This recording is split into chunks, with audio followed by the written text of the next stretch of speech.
How to enable Oversize driving exemption in TruckX driver's logbook app on wired ELD. Find and tap on the TruckX driver's logbook app on the homepage of the wired ELD tablet. Once you are in the app, click on More.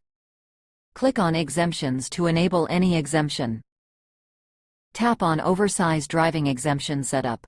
Click on Setup to enable Oversize driving exemption. Click on Activate.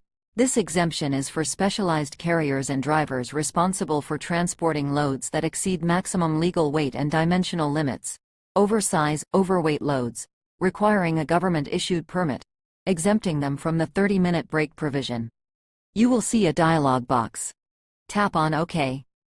Oversize driving exemption is now activated, and you will see the message Oversize exemption active at the top.